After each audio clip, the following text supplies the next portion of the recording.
You're watching Capital Connection from the Illinois State Capitol.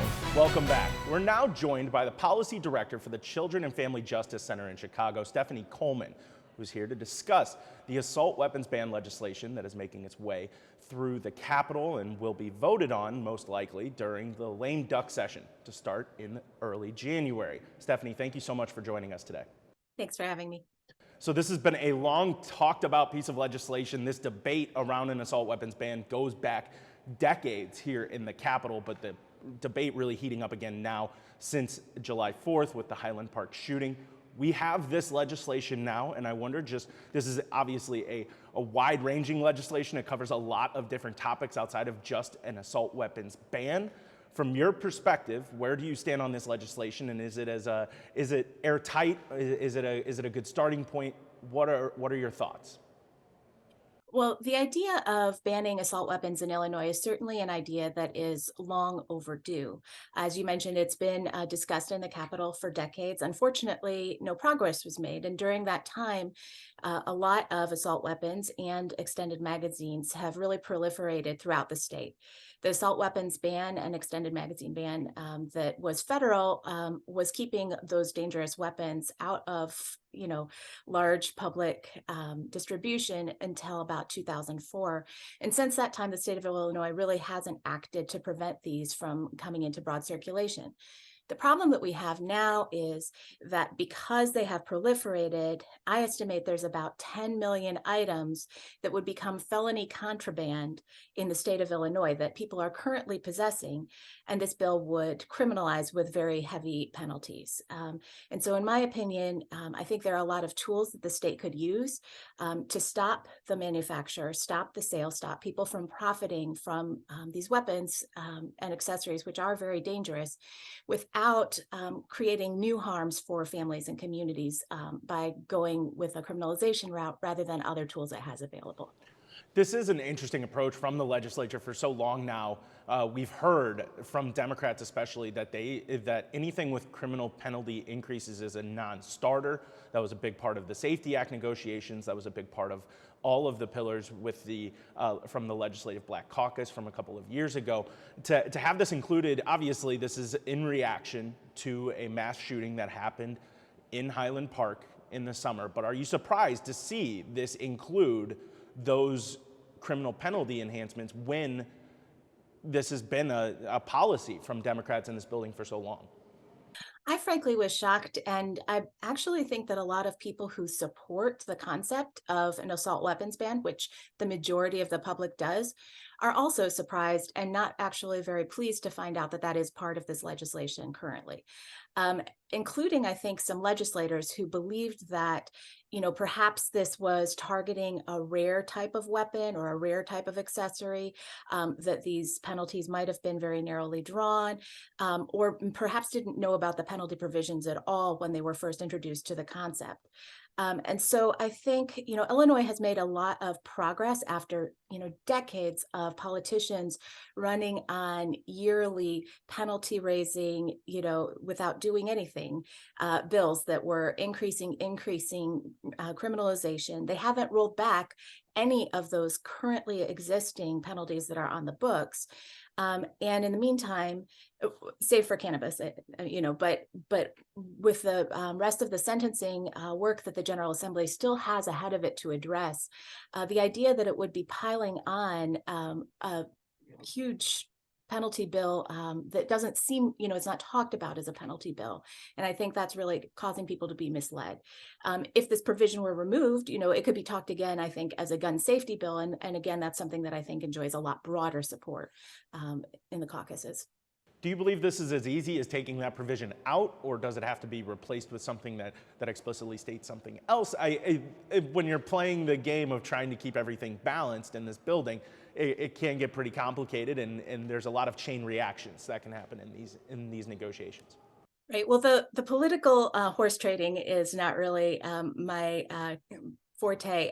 But what I can say about the legislative drafting and what the law itself would do is that it's a very simple fix to just defer the penalties, remove those sections from the bill, but keep in place, I think is good policy. And again, I think most Illinoisans agree, the provisions that we really don't want these weapons and accessories to be perceived as common, desirable objects in the public. We don't want people profiting off of their manufacture and sale. And so those types of restrictions, first targeting the pipeline to narrow it and close it off, and then working, there's also discussion, of course, right now of a federal ban, which really would be much more productive in getting these weapons out of broad circulation around the country. But, if you do what you can to address manufacture and sale, and then really focus on the profit motive of people who are arming the public in really dangerous ways, and that includes civil penalties,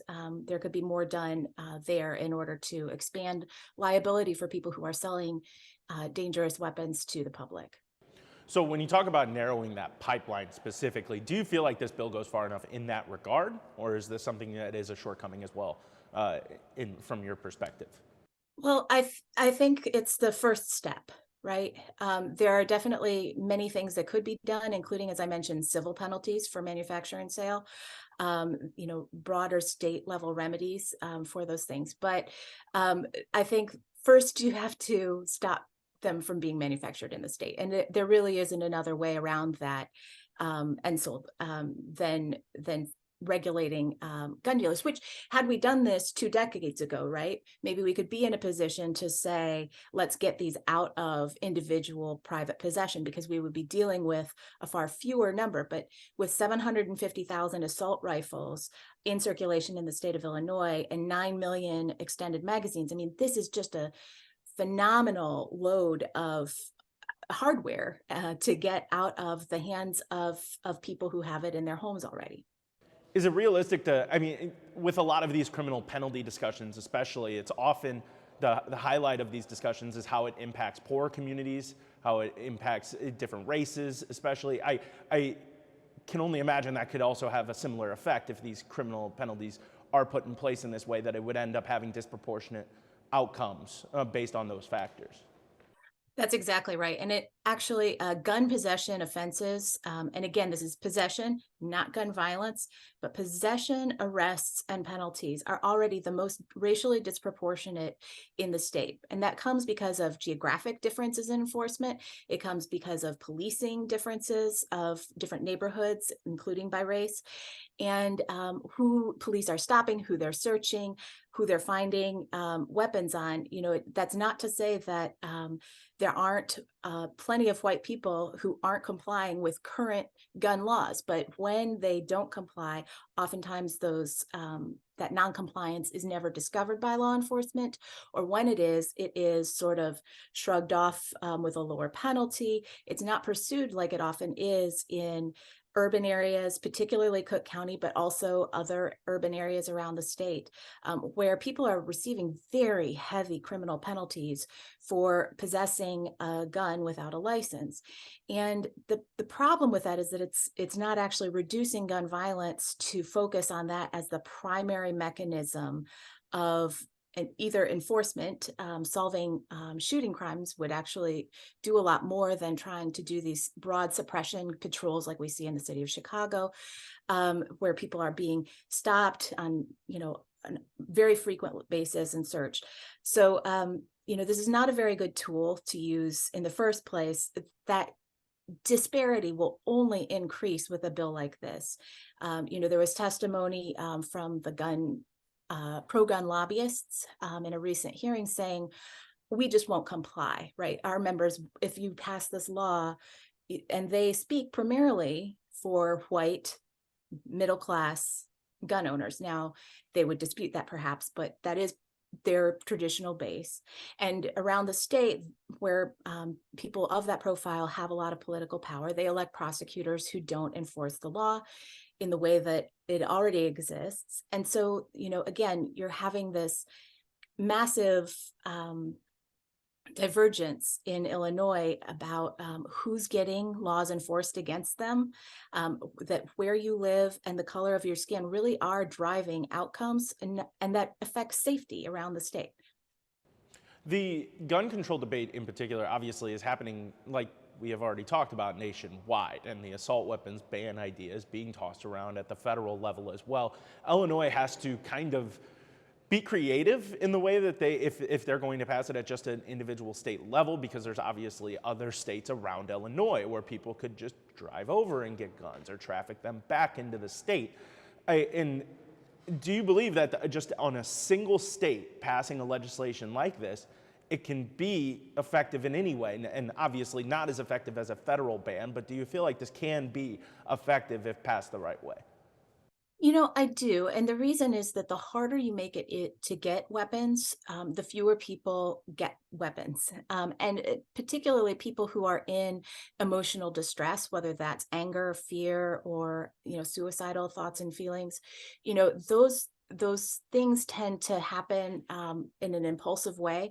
And so when you have provisions like you can only buy a certain number of guns a year, or you have to have a waiting period in order to buy a gun, or maybe you have to go to another state to get a gun, these hurdles, every sort of administrative burden that you put on the process of getting a gun, it's not popular among people who want guns, of course.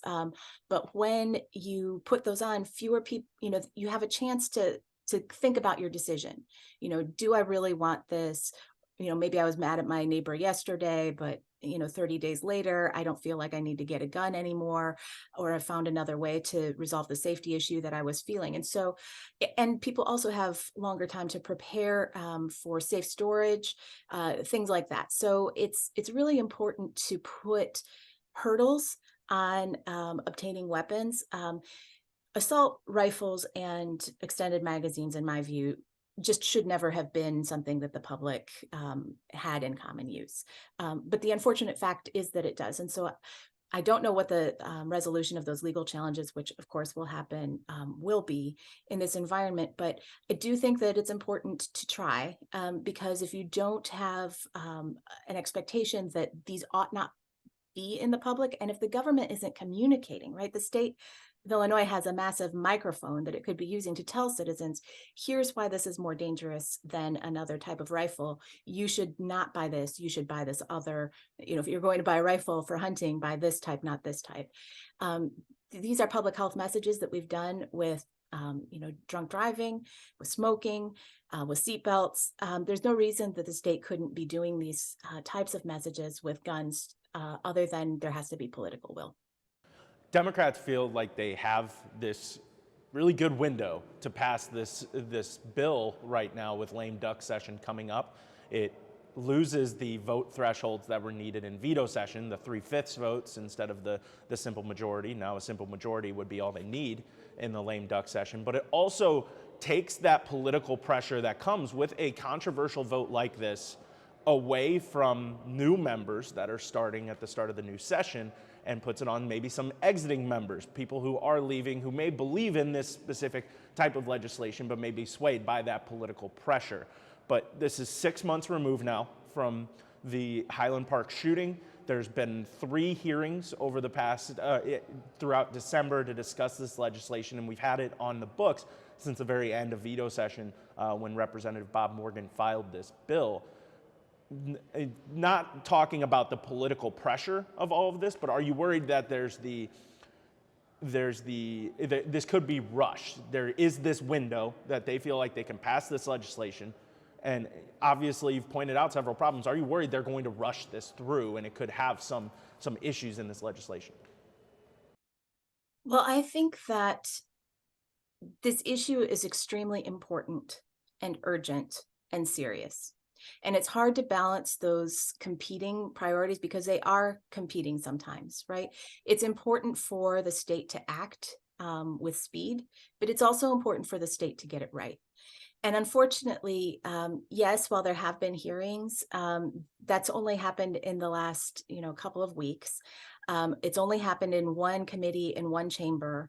And there really hasn't been a very broad-based deliberation. I think it's evident in the construction of the language itself that there was not a lot of, there wasn't necessarily a broad-based collaboration on some of the penalties, for instance, the criminal penalties in particular, before this is sort of gathered momentum. And so I certainly hope that another look can be taken. There's, yes, the lame duck session is coming very soon, and there are benefits to trying to pass it then, but there's still plenty of time, I think, to revise it It really is a simple fix, especially to remove the individual criminal possession penalty. So I'm hopeful that people will want to take a good near-term step forward without doing something that can damage families. We've talked a lot about those criminal penalties that are going into this. The other aspect of this legislation is how it combats gun trafficking and how it approaches that. A lot of the legislation puts that onus on Illinois State Police. They obviously patrol the highways, they patrol the interstates coming in from other states where a lot of this gun trafficking happens when cars are driving through, but it doesn't have those specific criteria or specific methods that ISP will improve their policies and their practices. We heard from ISP Director Brendan Kelly at one of the hearings last month. But I wonder what your thoughts are. I mean, this seems to be not a blank check for ISP, but it does say you guys need to ramp this up a little bit without laying out exactly how they're going to do it. I think that's a very fair reading of the bill and the hearing. And I think there's a lot of questions that I have about what those increased enforcement mechanisms might look like. While keeping guns out of, stopping them from crossing state lines and stopping the flow of guns that are being traded unlawfully is a good goal. The tactics really matter. And so I'm interested to hear more, and I think we could have stood to hear a little bit more detail on what those exact methods are planned to be. When you heard Brendan Kelly discussing these ideas, did that make you feel better about that, or was it more concerning, or is it just a wait and see at this point? I would say it's wait and see. I think that the burdens that are placed on ISP by this bill, the largest burden by far is about this weapons registration regime, which currently doesn't exist in any form. Again, 750,000 weapons that would be registered. I think the bulk of the discussion that he was referencing about needing software and needing money, and it's unclear exactly how much money or whether it's needed or whether it isn't needed. It was very, a line that stood out to me was when he said to the legislators that he could put a man on the moon if the General Assembly wanted him to, right? What does that mean budgetarily? What does that mean operationally? And if we are going to spend moonshot money on gun violence prevention, shouldn't we be going back to the things that we know have stronger chances of success, which is not primarily a law enforcement response, but a social service response, infrastructure, and the other tools that the state of Illinois is beginning to use at a greater rate. But it could certainly be doubling down on those. All right, well, Stephanie Coleman, Policy Director for the Children and Family Institute in Chicago, thank you so much for joining us. Thank you for having me. We'll be right back.